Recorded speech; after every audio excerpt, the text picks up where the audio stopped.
El tema de esta noche se llama la bendición de esperar en el Señor. ¿Cuántos están esperando en el Señor?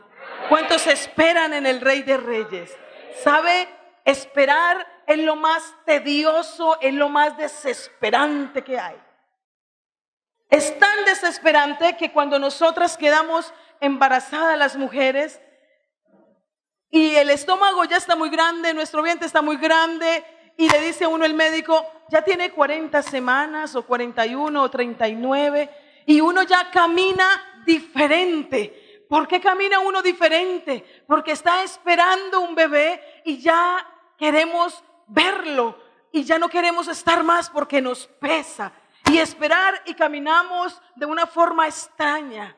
Pero nos vemos hermosas porque estamos embarazadas. Pero les aseguro que es horroroso como estamos caminando. Pero estamos esperando pacientemente. Pero desespera. Cuando el Señor dice en su palabra, pacientemente, dice David, el rey David, pacientemente esperé a Jehová y Él se inclinó a mí y escuchó, ¿qué? Mi clamor. ¿Qué hizo el Señor? Escuchó mi clamor. Hoy quiero decirles que en Génesis capítulo 16 versículo 2 había una promesa para Abraham y Sarai. Era una pareja que se amaban y querían tener hijos, y Sarai, su esposa, era estéril. Esta mujer estéril se cansó. Tan chévere que suena esto. Me despierta. ¿A ustedes también los despierta? Esta mujer, Sarai, esperó y esperó y esperó una promesa del Señor. Esperó y esperó. Pero ¿creen ustedes, iglesia, amada iglesia wesleyana, Paz y Vida aquí en San Rafael, creen ustedes que Sarai esperó con paciencia? ¿Esperó pacientemente? ¿Creen ustedes que esperó pacientemente? No esperó pacientemente. Ella se cansó de esperar el plan y el propósito que Dios tenía con ella. Comenzó a hacerse anciana y comenzó a perder las oportunidades de poder tener un hijo.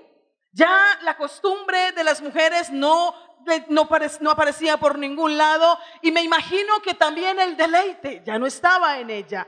Y quiero decirle que ella se cansó de esperar y tuvo un plan perfecto, según ella, y que creyó que tenía un plan mejor que el del Señor, y le dijo a Abraham, y le dice con reproche, porque cuando estamos cansados de esperar, nos irritamos, nos sentimos inconforme, nos fastidiamos. Pero ¿por qué Dios no cambia a mi esposo? Esperado, y todos los pastores y toda la iglesia me dice, espere en el Señor. Claro, como no es él, como no es ella que está esperando, sino que yo soy la que espero todos los días y tengo que aguantármelo. Pues Sarai también estaba irritada y cansada con una promesa del Señor, y ella vio que el tiempo llegó a su vida y llegaron los años, y le dice, mi amor, ¿por qué no te llegas a Agar, mi sierva, y estás con ella? Y ella da a luz un hijo y nace en mis rodillas y será mi hijo. Ese no era el plan perfecto de Dios para Abraham y Sarai. El plan perfecto para ellos era que esperaran en el tiempo del Señor. Digan amén. Es muy difícil esperar en el tiempo del Señor. Muy, muy, muy difícil. Y a veces cansa. Otras veces nos confundimos y en otras veces sentimos temor. Y otras veces dicen las jóvenes, ay, se me está pasando la edad para casarme. No, me voy a casar, ya tengo 30. ¿Y a qué horas me caso? ¿Y a qué hora tengo los hijos? Yo quiero decirles que el plan perfecto de Dios para Abraham y Sarai era perfecto. Y pasaron muchas cosas con ellos hasta el día de hoy por no esperar en el Señor. En San Juan capítulo 5, versículo del 1 al 10. Dice, después de estas cosas había una fiesta de los judíos y subió Jesús a Jerusalén, Y ahí en Jerusalén, cerca de la puerta de las ovejas, de un estanque llamado en hebreo Betesda, el cual tiene 5 pórticos, y en estos yacía una multitud de enfermos, ciegos, cojos, paralíticos, que esperaban el movimiento del agua. Porque un ángel descendía de tiempo en tiempo al estanque y agitaba el agua, y el que el primero descendiera al estanque después del movimiento del agua quedaba sano de cualquier enfermedad que tuviese. Y había allí un hombre que hacía 38 años estaba enfermo. Cuando Jesús lo vio acostado, supo que llevaba ya mucho tiempo así y le dijo: ¿quieres ser sano? Y le dice él: Señor, le respondió el enfermo, no tengo quien me meta en el estanque cuando se agita el agua, y entre tanto que yo voy, otro desciende antes que yo. Y Jesús le dijo: levanta, toma tu lecho y anda. Un hombre enfermo estaba allí en una multitud, dice que yacía una multitud, o sea que estaba todo el tiempo una multitud, y creo que más de los que están aquí conmigo. Había mucha gente enferma. Allí en Betesda solamente olía a enfermedad. Allí estaban todas las personas que tenían un dolor o que padecían alguna enfermedad, ciegos, cojos, mancos y postrados, estaban allí. Y estaban allí esperando un milagro del Señor. Venía allí un ángel y sacudía o movía o mecía el agua en el estanque, pero había un tiempo, un momento y había una oportunidad para ser sano. Yo analizando este texto, estudiando este texto lo estoy estudiando desde enero 9 del 2011. Y yo estudiando este texto, yo me imagino el agua del estanque cuando venían todos los enfermos y cuando venían y eran sanos. Yo me imagino el olor a enfermedad parándonos en uno de los pórticos de allí, parándome allí y mirando toda esa cantidad de enfermos. Yo me imagino la amargura, yo me imagino el dolor, yo me imagino cómo se quejaban estos enfermos allí. No eran 1, no eran 10, eran muchos, era una multitud de enfermos. ¿Sabe? Yo iba muchas veces o todo el tiempo al hospital a estar con mi papá. Mi esposo también. Y también les tocó a mis hijos, porque cuando no tenía con quién dejar mis hijos, me los llevaba. Y uno entraba al lugar donde estaban y era terrible escuchar los lamentos de ancianos, de niños, de jóvenes que llegaban accidentados en moto y llegaban: ayúdeme, auxílieme, hágame algo ya, con la cabeza herida, con sus manos mal, sus pies. Y toda esta gente enferma. Y le digo, y cuando yo entraba allí no había la multitud que habla en San Juan 5:1 del 1 al 10. Había más enfermos en Betesda. Habían muchísimos, era una multitud que vivía allí y que se quejaba allí y que esperaban allí. Era una multitud que estaban allí esperando tener una oportunidad, y mientras esperaban lloraban, y mientras esperaban se sentían con dolor y tal vez gritaban, y estaban esperando allí que fuera el estanque movido y que el ángel llegara y moviera para correr, y el que más, tal vez más pudiera agilizar y entrar allí salía sano. Y yo me imagino que nunca más volvía allí. El que salía de allí, de ese lugar, salía feliz, tan contento porque había estado sano, y me imagino que no volvía más a ese lugar. Había un enfermo allí, dice el texto, que llevaba 38 años en ese sitio esperando una oportunidad. 38 años. No fueron 5. No fueron 3, no fueron 4, ni 15, ni 20, 38 años de su vida enfermo, postrado en una cama, allí esperando ser sano. En esos 38 años vio como muchos fueron sanos y se fueron. En esos 38 años vio muchos enfermos llegar allí, más enfermos que él. En esos 38 años hubo soledad en su vida. En esos 38 años hubo amargura, hubo angustia, hubo desesperanza, hubo dolor en esos 38 años. Y miraba cómo venía el ángel y movía el agua y él quería estar allí, pero no alcanzaba a llegar.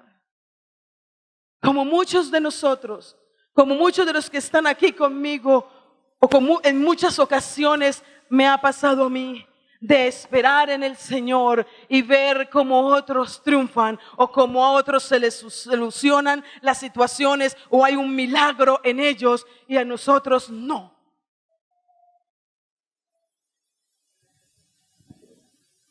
¿Cuántos están esperando un milagro en esta noche? Alcen su mano.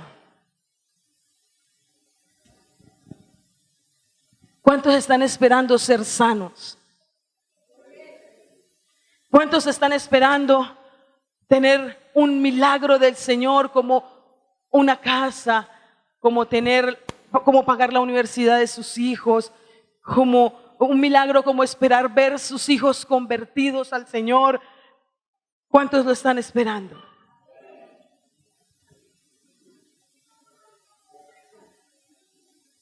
¿Y cuántos están cansados de esperar? ¿Sabe? Tenemos que ser valientes y tenemos que reconocer que nos incomoda y que nos fastidia esperar.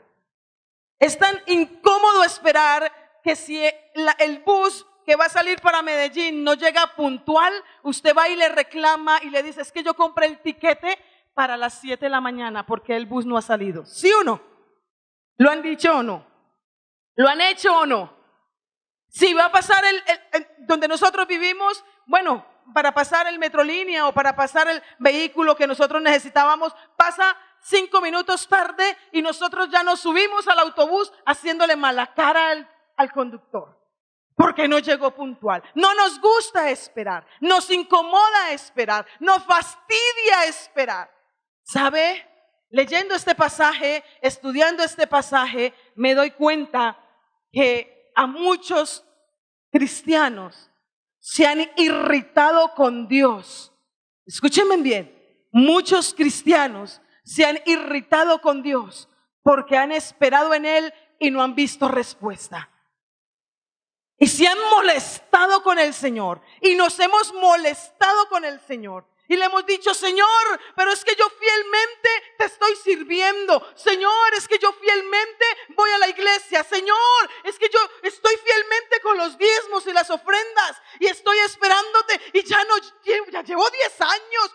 ¿Hasta cuándo me vas a dejar esperar? Pero Señor, si usted no es sino hacer así y ya, ¿por qué no lo haces? Dígale al que está enseguida: Él no lo hace. Dígale: Él no lo hace porque el que manda es Él. Ay, cómo nos incomoda. Cómo nos incomoda que como el Señor es el que manda, nosotros queremos las cosas así. ¿Sabe? Quiero decirle hoy 3 cosas rápidamente. ¿Qué debemos de hacer los que esperamos en el Señor? Los que esperamos en el Señor, dice el Salmo 31, 24 y el Salmo 37, 34, pero no los vamos a poner todos. Dice que hay que esperar en Él en silencio. Dice el Salmo 37, 7 dice: guarda silencio en el Señor, espera en Él, confía en Él y Él hará. ¿Cuántos de los que estamos aquí hemos esperado en el Señor en silencio? ¿Hemos esperado en silencio? Pero les voy a hablar de un silencio interno. Porque nosotros decimos, no, pero yo no le he protestado al Señor, yo no he dicho nada al Señor. Pero ¿sabe? Le protestamos en nuestros pensamientos y le decimos al Señor, Señor, y vamos a orar y le decimos, Señor, yo no aguanto más esta situación. Estoy cansada, estoy fastidiado de esperar. Han venido a mi casa 30,000, 40,000 pastores a orar y me han dado una promesa y me han dicho, no, él va a cambiar, ella va a cambiar y yo no veo el cambio, Señor. Y le hemos reprochado al Señor. ¿Sabe? Esperar en el Señor, obtenemos unos beneficios cuando esperamos en Él. Dice en la palabra del Señor que esperar en el Señor somos sanados. Esperar en el Señor es perfecto. Pero ¿cómo esperar en Dios? ¿Y cómo vamos a esperar en Él? Dice el Salmo 27. No lo vamos a leer, sino que yo quiero decirle, ¿cómo esperamos en Dios? Esperamos en fe, esperamos con persistencia, con paciencia, orando en santidad. Esperamos en la voluntad de Dios sin afán. Esperamos en la voluntad de Dios porque ella es buena, perfecta y agradable. Yo quiero decirles, retomando el versículo de San Juan capítulo 5, versículo 1 al 10. Este enfermo hacía 38 años que se sentía solo, que tenía dolor, que tenía frustración en su mente y en su corazón. 38 años. Y tremendo cuando viene el Señor y Él estaba allí esperando que en el estanque se moviera y fuera y lo pudiera entrar. Y esa era su esperanza y ese era su sueño y ese era su anhelo, que pudiera entrar allí al estanque y ser sano de su azote. Pero viene Jesús. Viene Jesucristo el Señor y se para cerca de Él. Y mientras Él esperaba una oportunidad para ser sano, viene Jesús y se para y le dice, ¿quieres ser sano? ¿Y qué le responde el enfermo? ¿Quién me dice qué le responde el enfermo? El enfermo no le dice, sí, quiero ser sano. El enfermo le cuenta su frustración. El enfermo le cuenta con dolor y con angustia su situación. No tengo quien me lleve. Y mientras voy a ir, otros llegan primero. Jesús no le preguntó qué le pasaba. Jesús le preguntó, ¿quiere ser sano? Porque era 38 años su sueño. Era 38 años esto de esperar en ser sano. Y le dice, no tengo quien me lleve al estanque. Mientras voy, otros llegan primero. Y el Señor, mientras Él confesaba su frustración, mientras Él confesaba su dolor, le dice, toma tu lecho y anda. Vamos a darle un fuerte aplauso al Rey de Reyes y Señor de Señores. Toma tu lecho y anda. Toma tu lecho y anda. Apláudale fuerte al Rey. Apláudale a Jesucristo, que es el único que hace milagros en tu vida y en la mía. Es el único. Mientras Él frustrado, angustiado, lastimado, le dijo Jesús, toma tu lecho y anda. Y al instante fue sano. Al instante. Después de esperar 38 años. Tal vez tú has dicho en tu casa, no, esa es la oveja negra, eso ya no cambia. Dios no hace ovejas negras. Mamá, papá que está aquí conmigo, Dios no hace ovejas negras en tu casa. Dios te da hijos y te da ovejas, pero no con un alma negra. No, pastor, ese árbol que nace torcido jamás su tronco endereza. Mentira de Satanás. Porque si Cristo llega, endereza lo torcido. Apláudale fuerte al Rey. Apláudale fuerte al Rey. Apláudale fuerte al Rey. Apláudale fuerte al Rey. Apláudale, apláudale, apláudale, apláudale. Él endereza lo torcido. Él endereza lo torcido. ¿Quién dijo? ¿Quién dijo? ¿Quién dijo que los hijos dejan de ser hijos? Nunca habrán hijos, ni padres. Los hijos son hijos. Hay exnovios, hay exmaridos, pero nunca hijos. No podemos decir, allá va mi exmamá, jamás.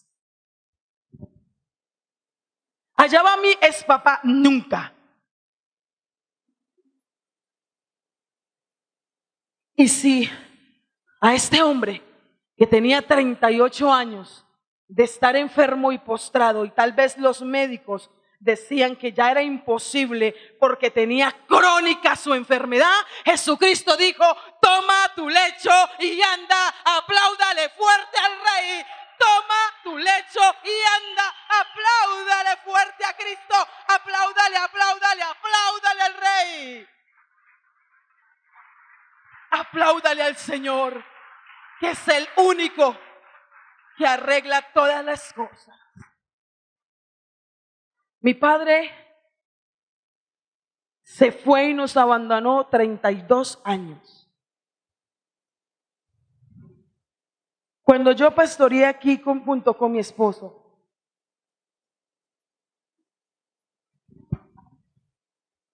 mi padre no había regresado. Yo no sabía dónde estaba. Lo busqué siempre. Y siempre le conté a mi esposo qué había pasado.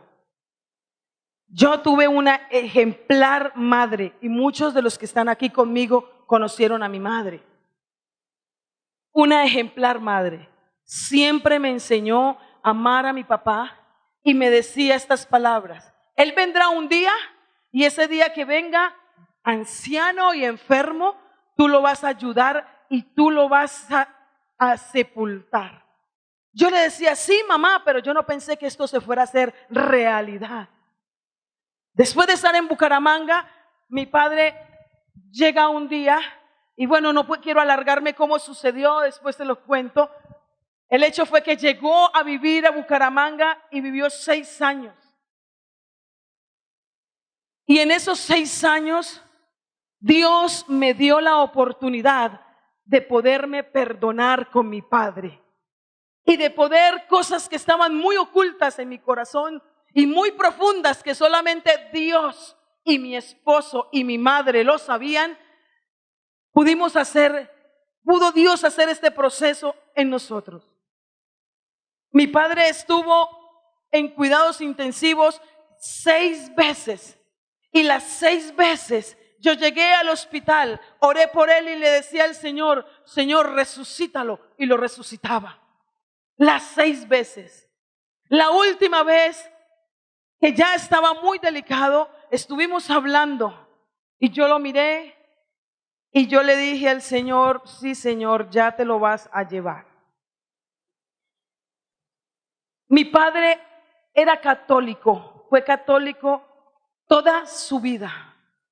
Toda su vida. Mi madre cometió un error, y esto para las chicas que están esperando un novio o que de pronto tienen un novio que no es cristiano.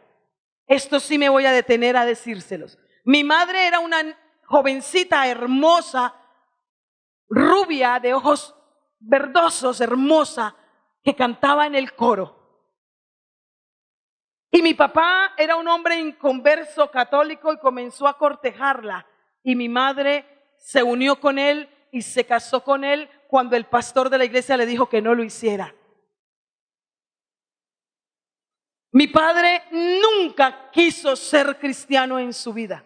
Antes hizo que mi madre no volviera a la iglesia y que mis hermanos y yo no fuéramos cristianos, y por eso nos asesinaron 4 hermanos. Porque cuando uno desobedece, la paga. Díganle al que está enseguida, la desobediencia se paga. Aquí en la tierra. No es que vamos a ir al infierno, es aquí. Oye, chicas hermosas, jovencitas del Señor, preciosas que están aquí. Mi madre se unió en yugo desigual, en desobediencia. Y mi padre nunca quiso ser cristiano. Nunca. Mi padre, cuando llega donde nosotros, donde mi hermano y yo y mi esposo que vivíamos en Bucaramanga, mi padre, totalmente católico, devoto de las ánimas benditas, según él, eran benditas, con una camándula grande que le llegaba casi hasta el ombligo, y comenzó el proceso para mí, para mi esposo, para mi hermano. Y lo digo primero para mí, porque el proceso fue para mí, porque la Biblia dice, yo y mi casa, comienza por uno, por mí. Y el proceso fue fuerte, 6 años fuerte, hasta que él tuvo un sueño, y ese sueño, en ese sueño él estaba muy delicado, él queda dormido porque le ponen los medicamentos y sueña que yo lo llevo por un camino de espinas, y que luego él me dice, hija, pero ese camino es de espinas, ¿por qué me trae por aquí? Y yo le digo, tranquilo que ya se van a volver rosas, y comienza el camino a ponerse con rosas rojas hermosas. Y entramos los dos por una puerta, y luego entramos y él veía el cielo. Y luego yo lo solté, y cuando él fue a buscarme, cuando mi padre fue a buscarme en el sueño, yo ya no estaba, y se encontró con una puerta. Y había allí un ángel, y el ángel le dijo, no puedes salir.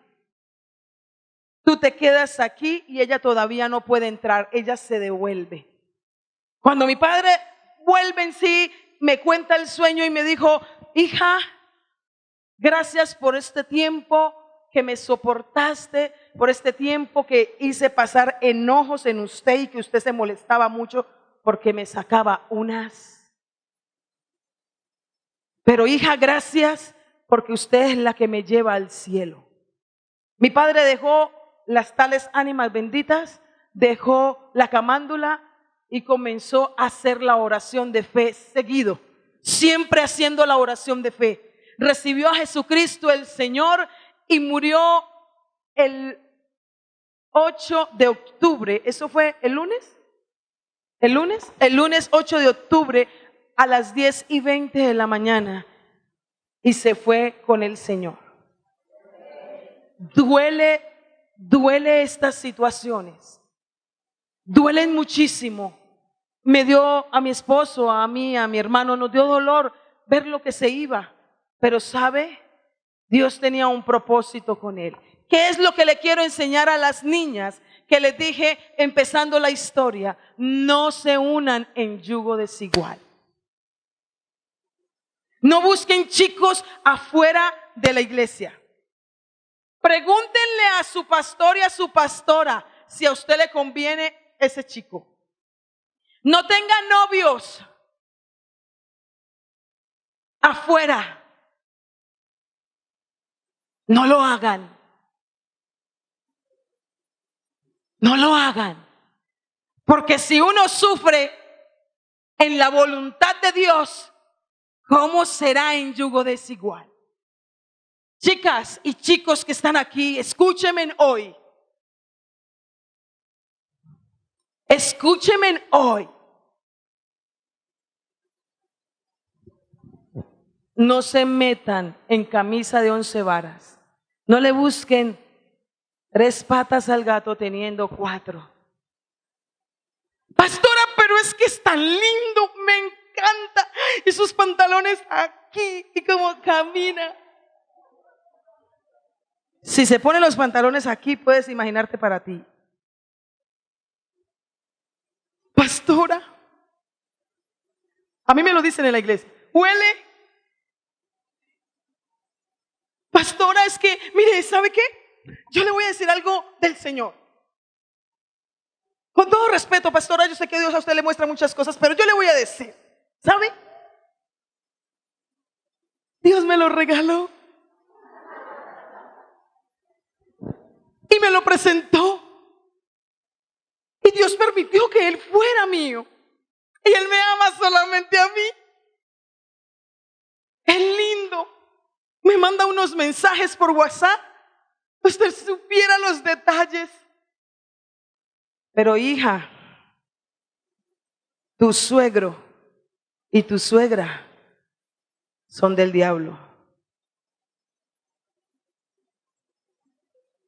Él es lindo, ella es linda por un ratico. Mi madre le decía a mi papá, yo me casé con usted ilusionada de que usted me iba a tratar bien. Siempre la maltrató, psicológica y físicamente. Y ella se iba al escondido a la iglesia y él la sacaba del pelo y le decía, no vas a esa iglesia porque vas a verte con el pastor y yo soy tu esposo y punto, no vuelves. Y mi mamá dejó de volver 32 años a la iglesia por mi papá. En esos 32 años pasaron todo lo que usted puede imaginarse. Niñas, chicos que están aquí, esperen en el Señor. Pastora, pero es que no soy capaz. Sí podemos esperar en el Señor.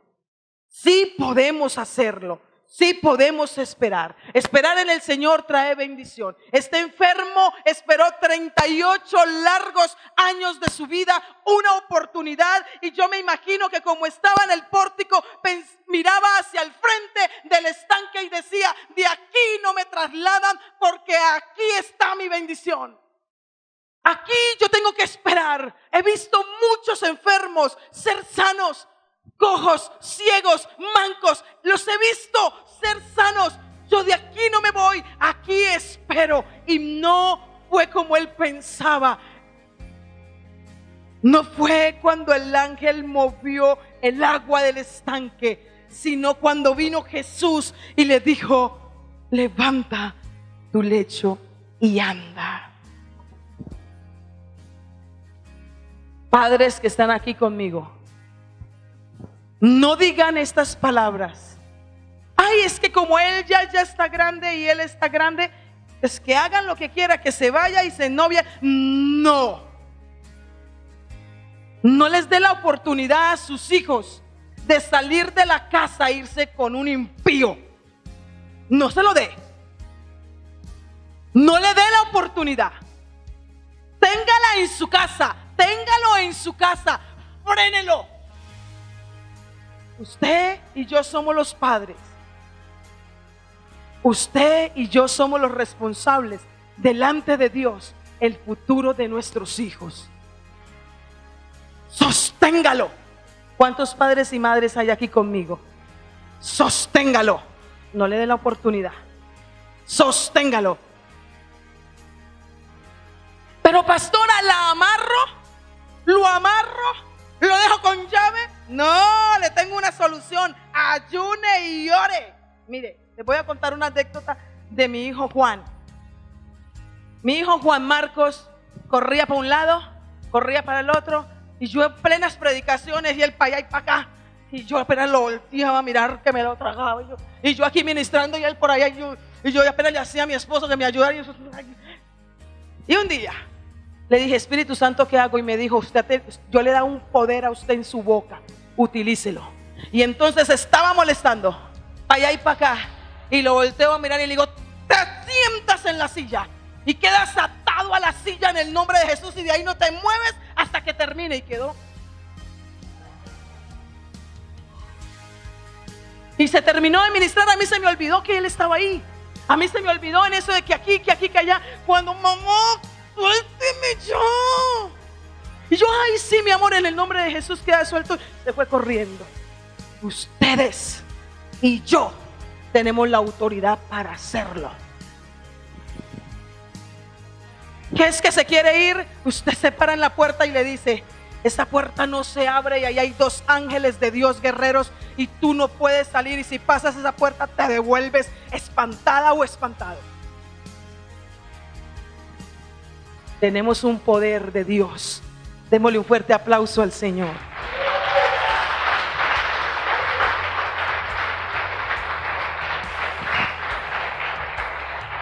Que ay, pastor, no. Yo ya me cansé de esperar. Yo tiro la toalla, no la tiré. Sigamos esperando. Vamos a adorar al Señor. Vamos a decirle al Señor que mueva el estanque. ¿Cuántos quieren que mueva el estanque? Y que usted sea sano y que haya un milagro de Dios en su vida. ¿Cuántos dicen amén? ¿Cuántos creen que Dios puede hacer un milagro como el que hizo al enfermo de 38 años? ¿Cuántos creen? ¿Cuántos le dicen al Señor, gracias Señor, porque tú lo puedes hacer? ¿Cuántos lo dicen? ¿Cuántos dicen amén? ¿Cuántos lo creen?